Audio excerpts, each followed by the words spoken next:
Hello नमस्ते, कसे आहात? छान ना? मी पण एकदम मस्त आहे. आजचा विषय खूप महत्त्वाचा आहे. म्हणजे लग्न करताना एका पुरुषाला त्याचे पत्नीकडून काय अपेक्षित आहे आणि हल्ली का लग्न मोडतात ह्याचा पण ह्याला अनुसरून काय तो विषय येणार. इन द सेम वे पुढचा व्हिडिओ मी मुलींविषयी पण करणार आहे. म्हणजे मुलींना काय अपेक्षित आहे, त्यामुळे मुलींनी पण हा व्हिडिओ बघणारे आपल्या काही स्पेशल अपेक्षा असल्या तर त्या हे व्हिडिओचे खाली लिहाव्या. म्हणजे मी माझे पुढचे व्हिडिओ त्या इन्क्लूड करून घेईन. आता ह्या व्हिडिओ का मी करते म्हणजे हल्ली बरी मुलं भेटतात, त्यांच्या अपेक्षा ते बोलून दाखवतात. पण मला जाणवलं मुली एवढ्या मोकळेपणानं बोलत नाहीत. आता कधी काय होते, काळ लोटल्यावर जाणवते आपलं चुकलं. हेच फक्त मुलींची चूक आहे असं नाही, त्यांचे आई वडिलांचं पण चुकत असते.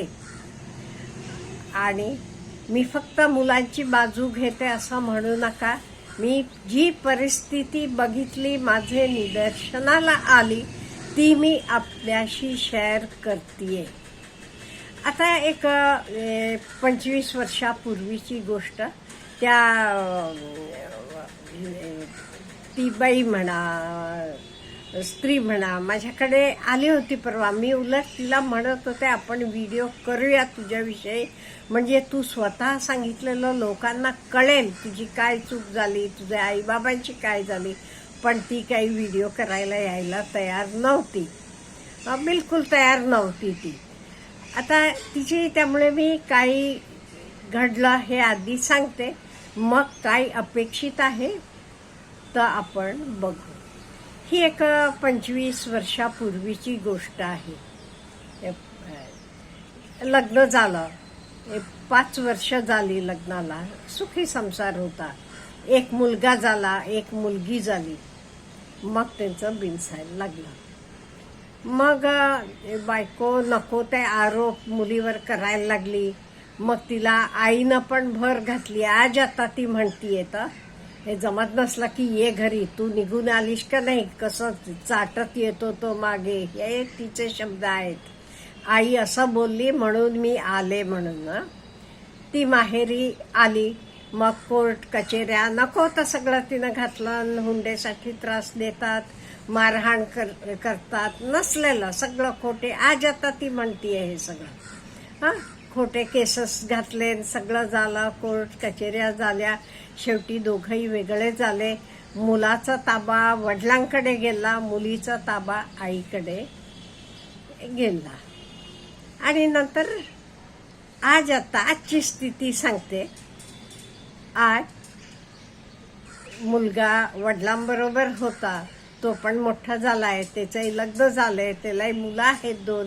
वडील अगदी आनंदानं आपले मुलगा, सून, नातवंडांबरोबर अगदी छान राहतात.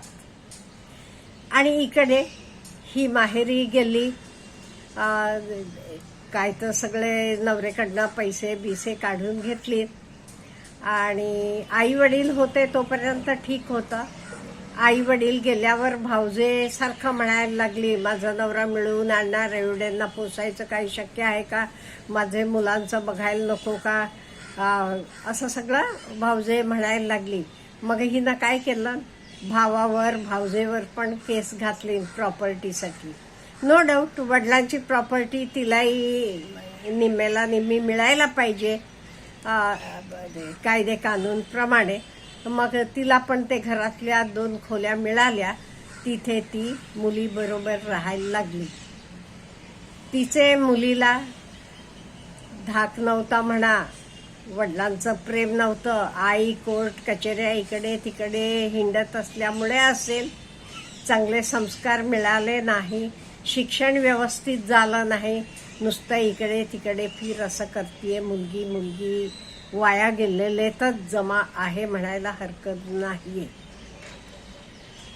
आणि त्यामुळे लग्न नाही, काही नाही झालं.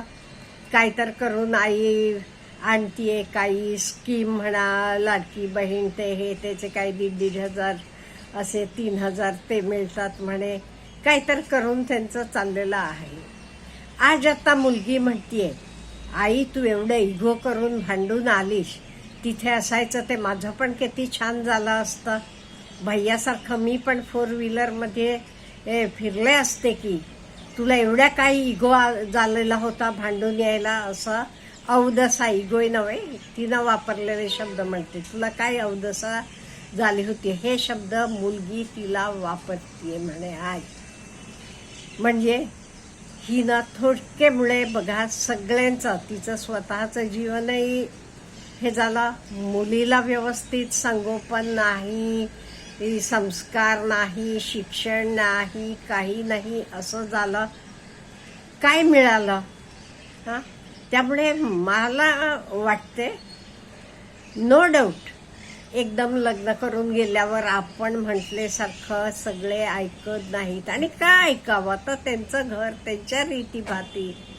त्यामुळे आपण जरासं ॲडजस्ट करावं, जरा समजून घेऊन प्रेमानं, नंतर आपण आपले सारखं करून घेता येते. मला काय म्हणायचं, आधी वाका तुम्ही, हां, मग बघा सगळं काय होते. गेलं की आधीच मी म्हटल्यासारखं व्हायला पाहिजे, अमुक पाहिजे, असे हट्ट धरू नका. आणि आईवडिलांना पण सांगते, तुम्ही आहात तोपर्यंत जे काही मुलाला आहे तसं मुलीला पण देऊन टाका. तुम्ही तिला आधी गोड बोलून घरी आणून ठेवून बसवता, तुमचे नंतर तिची काय अवस्था होणार ह्याचा विचार करता का? भाऊ तिचा असेल पण भाऊजे येते, मग हे साहजिक आहे, कुठेही घडणार होते, काही कोणालाही दोष देता येत नाही.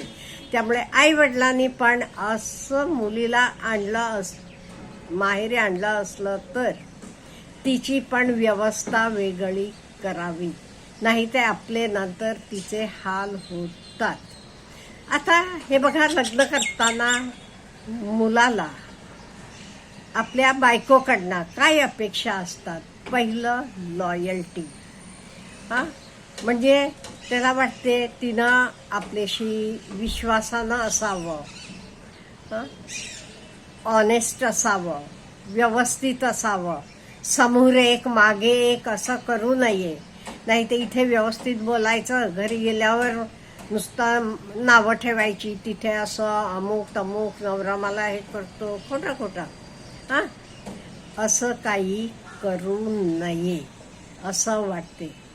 आणि त्याची कुठलाही ड्रामेबाजी नको, हां, डर्टी गेम्स करायला नको. ह्याला माहीतच नाही, ह्याला माहेरी जाऊन राहतीये आणि नंतर नोटीस येताना कळते. त्यामुळे असलं काही करू नये. ओपन माइंडेडनेस असावं. हे मुलांकडनं मिळालेले पॉईंट्स मी सांगते. ओपन माइंडेड म्हणजे ओके, तुला काय पाहिजे बाबा, हे ओपनली बोलून सांग.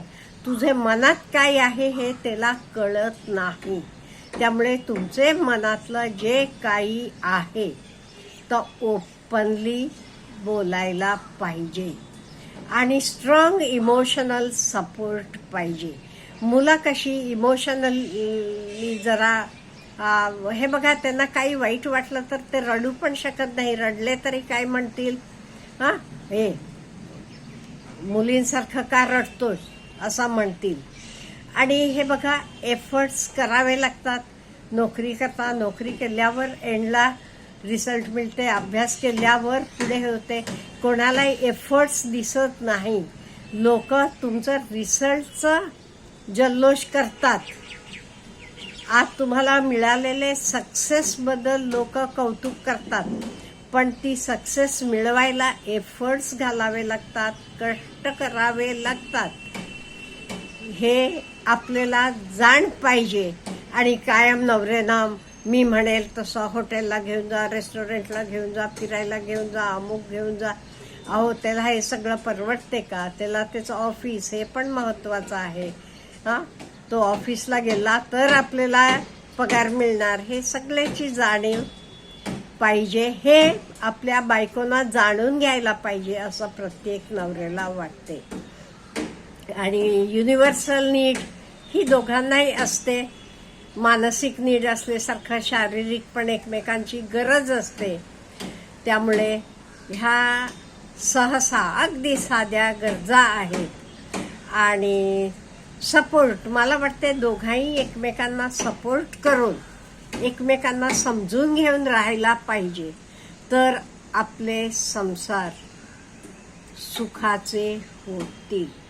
आणि मुलींनो, मी तुम्हाला ही गोष्ट शेअर केली म्हणजे कशासाठी जाणून घ्या. एदाला ह्या वयात बरं वाटते, पण आता आई वडील आहेत तुम्हाला म्हणून वाटते सपोर्ट आहे मला, मी माहेरी जाऊन राहीन. आई वडील बघतात, आई वडील कायमचे नसतात.